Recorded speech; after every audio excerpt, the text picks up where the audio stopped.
Praise the Lord. 67వ కీర్తన 2వ వచనం. దేవుడు మమ్మను కరుణించి మమ్మను ఆశీర్వదించును గాక. ఆయన తన ముఖ కాంతి మా మీద ప్రకాశింపచేయును గాక.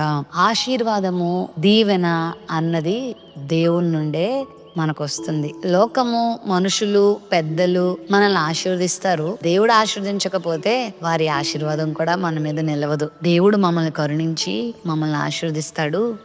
ఆయన ముఖకాంతి మా మీద ఆయన ప్రకాశింపచేస్తాడు అని నిరీక్షణతో భక్తుడి మాటలు పలుకుతున్నాడు. ఈ వాక్య వాగ్దానం వీక్షిస్తున్న నీ జీవితంలో దేవుని చేత కరుణింపబడాలనుకుంటున్నావా?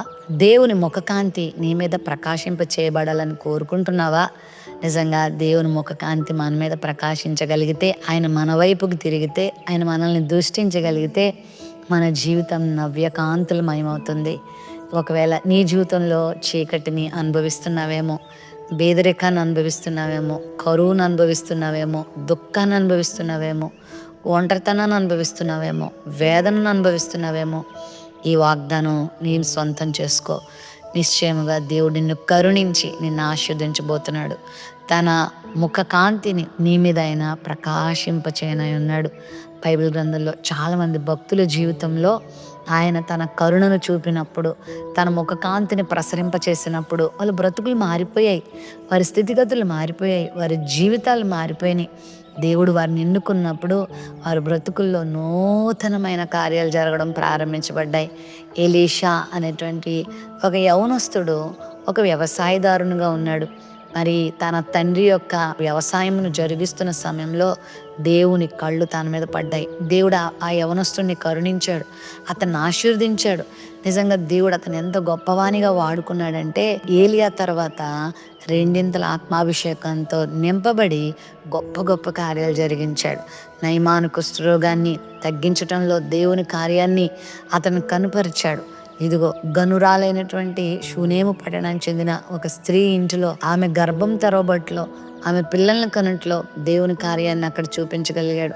ఆ బిడ్డ చనిపోయినప్పుడు ప్రార్థన చేయగా ఆ చిన్న బిడ్డ బ్రతికాడు. ఇలా ఎన్నో కార్యాల చేత దేవుడు ఎలీషాను వాడుకున్నాడు. మరి ఈరోజు వాక్య వాగ్దానం వీక్షిస్తున్న నీ జీవితం కూడా ప్రస్తుతం వెలవెలబోతుందేమో.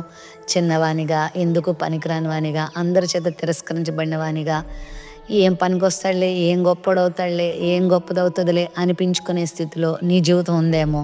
కానీ దేవుని ఆశీర్వాదానికి గనుక నీ జీవితం నోచుకుంటే నేను దేవుడు ఉన్నత శిఖరాలు చేరుస్తాడు. మరి ఆయన ఆశీర్వాదాన్ని కోరుకో, ఆయన దగ్గరికి రా, ఆయనకు నచ్చినట్లు బ్రతుకు, ఆయనను సంతోషింపచే, ఆయన చెప్పిన మాటకు లోబడు, పరిశుద్ధతతో యథార్థతతో ఈ లోకంలో జీవిస్తే నేను దేవుడు ఆశీర్వదిస్తాడు. తన యందు భయభక్తులు కలిగిన వారిని పిన్నలైనా పెద్దలైనా ప్రభు ఆశీర్వదిస్తానని వాగ్దానం చేశాడు కదా.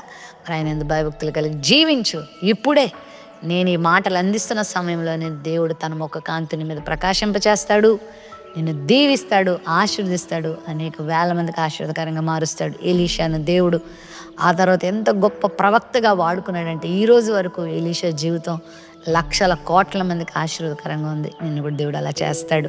ప్రేమ నమ్మకం కలిగిన మా తండ్రి, నిరాశ నిస్పృహలతో ఉన్న ప్రజలను, ఎవరికి కొరగారు అనుకున్న వారిని, ఎవరికి అక్కర్లేదు అనుకున్న వారిని నోరు హెచ్చించి వాడుకునే దేవుడు వయన్నో, నీ ఆశీర్వాదాన్ని, నీ కరుణను చూపించేవాడు వయన్నో, నీ ముఖ కాంతిని మందరి మీద ప్రకాశింపచేసి మమ్మల్ని ఆశీర్వదించి మమ్మల్ని కరుణించమని యేసు నామములో ప్రార్థిస్తున్నాం తండ్రి. ఆమేన్.